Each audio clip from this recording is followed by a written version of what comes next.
तो देखो यार, अगर तुम्हारे घर में भाई है तो तुम वीडियो से रिलेट कर सकते हो। कांग्रेचुलेसन, कज़न ब्रदर भी चलेगा, अपने को कोई दिक्कत नहीं, क्योंकि हम भाई लोग हैं। भाई लोग हमेशा मौत से खेलते हैं। और बीसी कौन कहता है कि लड़कियां घर को स्वर्ग बनाती हैं? लड़कियां तो सिर्फ रोटी बनाने के लिए हुई हैं। ओ मारा ओ मारा ओ मारा मिठोड़ा ने बाण भगाया। ऑफ कोर्स मैं जोक कर रहा हूँ, मतलब बनाती होंगी, बट हमारे घर में तो हमने ही घर को स्वर्ग बनाया है, वो भी स्वाद अनुसार।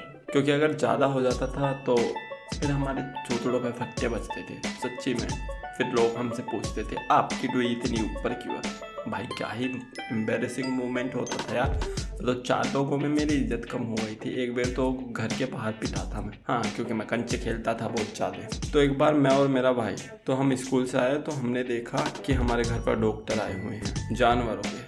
पहले तो लगा हमें कि वो शायद हमारी बहन को पकड़ने आए हैं, बट नहीं, वो हमारी भैंस को देखने आए थे। क्योंकि हमारी भैंस को बेबी चाहिए था, तो उसको लाइक वो फर्टिलाइजेशन करते हैं, मुझे नहीं पता कि क्या कहते हैं उस चीज़ को, बट जिसके घर में भैंस होगी उसको पता होगा, या फिर जिसके घर में गाय भी होगी उसको भी पता होगा।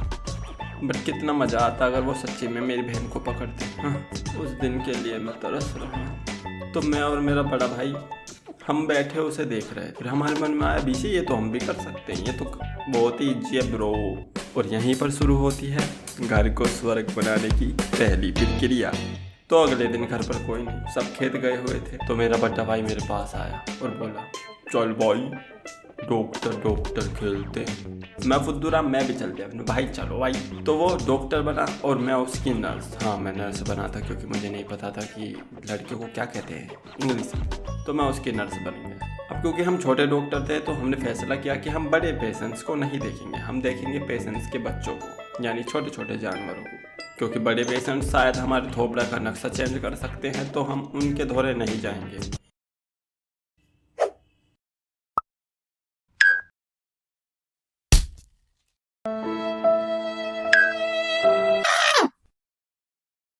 और फिर उसने निकाली अपना ये हथियार। नहीं, हमारे पास ये नहीं था, इसलिए हमने एक चिकनी डंडी ले ली। पता नहीं उसको कहाँ से मिल गया, आई थिंक वो पूरा दिन इसी में लगा था, बट हाँ उसको एक चिकनी सी डंडी मिली। बिल्कुल सीधी थी भाई, वो एकदम सीधी एंड ऑल्सो चिकनी भी। अब क्योंकि मैं नर्स बना था तो मेरे हाथ में सोप और एक हाथ में पानी। मुझे नहीं पता मैंने वो क्यों ले रखे थे, लेकिन हाँ मैंने ले रखे थे क्योंकि मेरे को कूल दिखना था, क्योंकि मैं नर्स हूँ और नर्स डॉक्टर को सब कुछ प्रोवाइड करती है। तो हमने उनके बच्चों पर ट्राई करा। तो मेरे भाई ने फिर वो डंडे निकाली और उस बछड़े के बुंड में, यस, ये कुकर्म हमने करे थे। आई मीन उसने करे थे, मैं तो नर्स बना था, वो डॉक्टर था। अब जैसे ही उसने डंडी दी फिर वो मुझे देखता है और मुंह फाड़ने लगा। मैं फुद्दूरा, मैं भी उसकी तरह मुंह फाड़ने लगा। और फिर मैं देखता हूँ कि उसकी हंसी भाई लखवे में क्यों चेंज हो रही है, उसका मुंह टेढ़ा होता जा रहा है। तो फिर मैंने भी पीछे मुड़ कर देखा एंड अब हम दोनों की फट रही है। गेस वॉट आई सी, क्योंकि गेट पर खड़े थे हमारे पिताजी। तो अब मैं समझ गया था कि इसकी क्यों फट रही थी, क्योंकि जिस तरफ मैं खड़ा था उस तरफ हमारा गेट था। When he saw me, तो उसने अल्टीमेटली गेट को देखा और गेट पर खड़े थे हमारे पापा। और फिर हमने ये चिकनी सी डंडी इसके चूतड़ों पर बचती हुई देखी और एक एक डंडी बिल्कुल क्लियर छपी हुई थी, मतलब आप गिन सकते हो नंबर। लेकिन मैं तो बच गया था क्योंकि मैं नर्स बना था, और अगर पेशेंट को कोई दिक्कत आई तो डॉक्टर की गलती।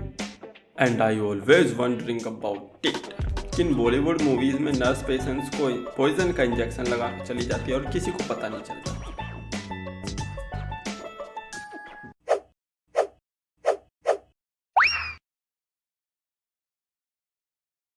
तुम यहाँ क्या कर रही हो? मैं तो यहाँ इंजेक्शन लगाने आई थी। ये तो मर गया। डॉक्टर, ये तो तुम्हारी गलत फहमियों की वजह से मर गया। जी हाँ दोस्तों, हमें गुप्त सूत्रों से गुप्त तरीके से पता चला है कि आजकल वो डॉक्टर सदमे में चला गया है, क्योंकि उसके बीवी बच्चे नहीं थे, वो तो सारा रंडवा था। इसलिए कभी भी गलत फहमी ना पाले, पालना है तो कुत्ता पाल लीजिए इसकी तरह। तो हमारे घर वालों को फिर पता लग गया कि इन जानवरों को जानवरों के साथ छोड़ना बिल्कुल सही नहीं है, स्पेशली जानवरों के लिए खतरा है। तो वो हमें जंगल ले जाने लगे। पागल से कहीं के। तो खेतों पर जानवर तो नहीं थे लेकिन जंतु बहुत थे। तो उस दिन बारिश पड़ी थी और मैं और मेरा भाई वेले बैठे थे। तो बारिश में ना केंचुए ऐसे बाहर निकल के आ जाते हैं। तो मैं उस केंचुए को देख रहा था और फिर मैंने अपने भाई से कहा, ओ भाई ये केंचुए ऐसे क्यों चलते हैं, ये सीधे सीधे क्यों नहीं चलते? पता नहीं भाई, हम सीधे करें क्या इनको? चलो भाई कर लेते हैं, क्या ही दिक्कत आ गई। तो मैंने सीख ली और उस केंचुए की ये कुकर्म हमने करे थे। तो जब हम अपनी इन क्रियाओं में व्यस्त थे तो हमारी एक कज़न आती है और उसने हमें ये करते हुए देख लिया और उसने फिर ये बात पूरे खानदान तक पहुंचा दी थी कि केंचुओं में डंडी घुसाता है, सींग घुसाता है, ब्ला ब्ला ब्ला ब्ला। भाई सच्ची बता रहा हूँ, इतनी इज्जत तो मेरी 4 मोहल्लों के सामने कुटने में भी नहीं गई थी जितनी उसने यहाँ खराब कर दी थी। भाई कोई नहीं खिलाता था मुझे कि हाँ ये तो कोची है, इसके साथ नहीं खेल लेंगे हम।